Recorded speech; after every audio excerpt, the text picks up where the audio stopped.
یاد رکھیے کہ نبی کی بیوی بھی ہلاک کر دی گئی اور برباد کر دی گئی۔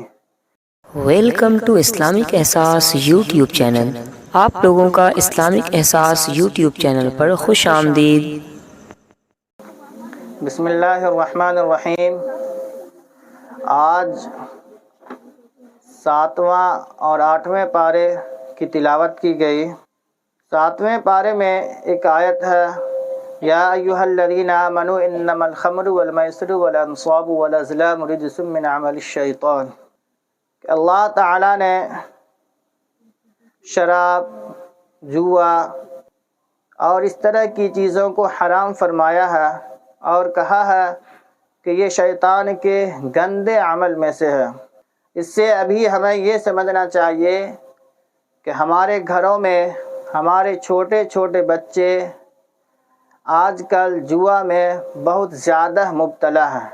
موبائل کے ذریعے سے جیسے پب جی گیم کھیلتے ہیں، لوڈو کھیلتے ہیں، اس طرح کا گیم اسلام کے اندر اسی طرح حرام ہے جس طرح سور کا گوشت کھانا حرام ہے۔ ایک مسلمان سور کا گوشت کھانا پسند نہیں کر سکتا، ٹھیک اسی طرح جوا کھیلنا بھی حرام ہے، اسے بھی ہمیں حرام سمجھنا چاہیے اور اپنے بچوں کو موبائل میں ان گندی چیزوں کے کھیلنے سے روکنا چاہیے۔ ایک قانون یاد رکھیے کہ ہر وہ کام جس میں نہ دنیا کا فائدہ ہو نہ آخرت کا فائدہ ہو وہ حرام ہے۔ ایک تو اس میں نہ دنیا کا فائدہ ہے اور نہ آخرت کا فائدہ ہے۔ دنیا کا فائدہ اس طور پر نہیں ہے کہ اس میں کسی طرح کی کوئی ورزش نہیں ہوتی ہے، اور آخرت کا نقصان اس طور پر ہے کہ اللہ تعالیٰ نے اسے حرام فرمایا ہے، اسے جوا بتایا ہے۔ اس میں بسا اوقات لوگ بڑی بڑی رقمیں ہار جاتے ہیں۔ اس کے بعد آگے اللہ تعالیٰ نے کہا ہے کہ یہ شیطان کے گندے عمل ہیں۔ شیطان خود گندا اور شیطان کے عمل میں سے سب سے گندے عمل میں سے یہ چیزیں ہیں، شراب، جوا، اس طرح کی چیزیں۔ پھر آگے سیدنا ابراہیم علیہ السلام کا ذکر گزرا ہے کہ ابراہیم علیہ السلام نے اپنے والد سے کہا، وَإِذْ قَالَ إِبْرَاهِيمُ لِأَبِيهِ آزَرَ تَتَّخِذُ أَصْنَامًا آلِهَةً، کہ میرے والد محترم، آپ ان چیزوں کی پوجا کرتے ہیں جسے آپ نے اپنے ہاتھوں سے بنایا ہے، میں آپ کو اور اپنے گھر کو چھوڑتا ہوں۔ اور اللہ کے تلاش میں وہ نکل گئے۔ انہوں نے سب سے پہلے سورج کو دیکھا تو سمجھا کہ یہ میرا رب ہے۔ پھر جب سورج بھی ڈوب گیا، رات کی تاریکی نے اسے ڈبا دیا، تو چاند نکلا تو انہوں نے چاند کو سمجھا کہ ہو سکتا ہے یہ میرا رب ہے۔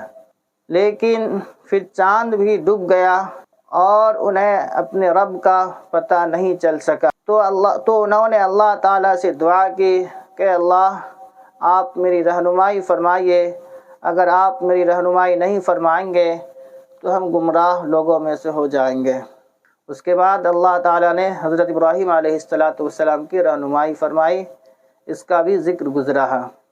اس کے بعد 8ویں پارے میں سیدنا آدم علیہ السلام اور حوا علیہ السلام کا ذکر تفصیل سے گزرا ہے کہ ان دونوں کو شیطان نے بہکایا۔ اللہ تعالیٰ نے ایک پھل کے کھانے سے منع کیا، لیکن شیطان ان کے پاس گیا اور بہت زور سے قسمیں کھانے لگا کہ ہم آپ دونوں کے خیر خواہ ہیں، آپ اس پھل کو کھا لیں تو آپ جنت سے کبھی بھی نہیں نکلیں گے۔ لیکن خیر خواہی کرنے کی وجہ سے عام طور پہ یہ یاد رکھیے کہ جب کوئی انسان کسی کو گمراہ کرنا چاہتا ہے تو سب سے پہلے اس کے سامنے قسمیں کھاتا ہے اور یہ ثابت کرنا چاہتا ہے کہ ہم خیر خواہ ہیں۔ شیطان نے بھی یہی کام کیا کہ اپنے آپ کو حوا علیہ السلام کے سامنے یہ ثابت کیا کہ ہم آپ کے خیر خواہ ہیں۔ اس کے بعد شیطان نے انہیں دھوکہ میں ڈالا اور دھوکہ میں ڈال کر وہ پھل کھلا دیا۔ اس کے بعد ان کے کپڑے اترنے لگے اور انہیں جنت سے نکال دیا گیا۔ پھر دونوں نے اللہ تعالیٰ سے دعا کی، قال ربنا ظلمنا انفسنا وان لم تغفر لنا وترحمنا لنكونن من الخاسرین۔ یہ دعا ہر نماز میں ہم سبوں کو پڑھنی چاہیے۔ یہ دعا کی، اس کے بعد اللہ تعالیٰ نے دونوں کو معاف فرمایا۔ آگے ذکر گزرا ہے، یا بنی آدم قد انزلنا علیکم لباسا یواری سواتکم وریشا، کہ بنی آدم ہم نے تمہیں کپڑا دیا، کیوں؟ تاکہ اس کے ذریعے خوبصورتی اختیار کرے۔ جو انسان جتنا زیادہ کپڑا پہنتا ہے وہ اتنا ہی زیادہ خوبصورت نظر آئے گا۔ آپ غور کریں کہ اگر کوئی انسان بالکل ننگا ہی ہو جائے تو وہ کتنا خراب دکھے گا۔ اسی لیے اللہ تعالیٰ نے لباس عطا فرمایا تاکہ لباس کو اچھی طرح پہنے، جو شریعت نے متعین کیا ہے اس طرح پہنیں گے تو ہم اور بھی زیادہ خوبصورت دکھیں گے۔ اس کے بعد 8ویں پارے کے اخیر میں حضرت لوط علیہ السلام کا واقعہ گزرا ہے کہ لوط علیہ السلام کی قوم میں یہ گناہ عام تھا کہ وہ لوگ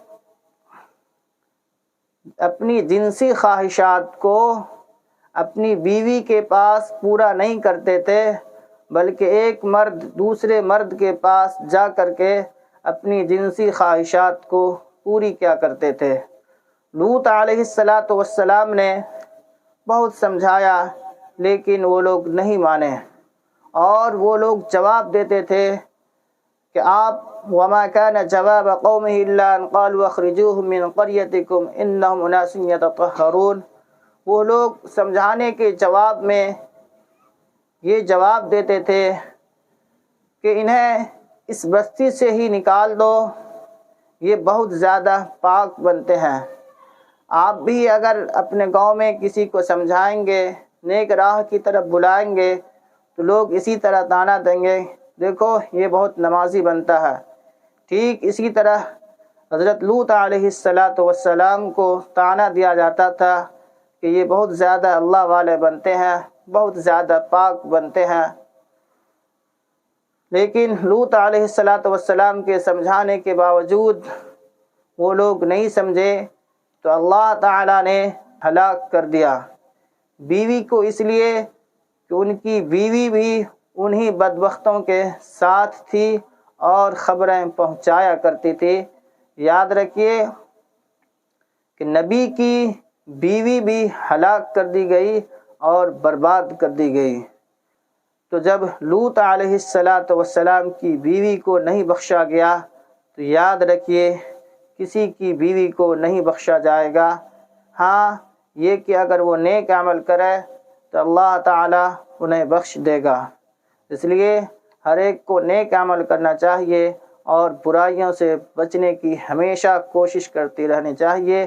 یہ فخر نہیں کرنا چاہیے کہ ہمارے شوہر عالم ہیں، ہمارے شوہر ڈاکٹر ہیں، اس لیے ہم جو بھی گناہ کریں گے وہ صحیح ہوگا۔ یہ سوچ وہی سوچ ہے جو شیطانی سوچ کہا جا سکتا ہے، اور شیطانی سوچ انسان کو ہلاک و برباد کر دے گی۔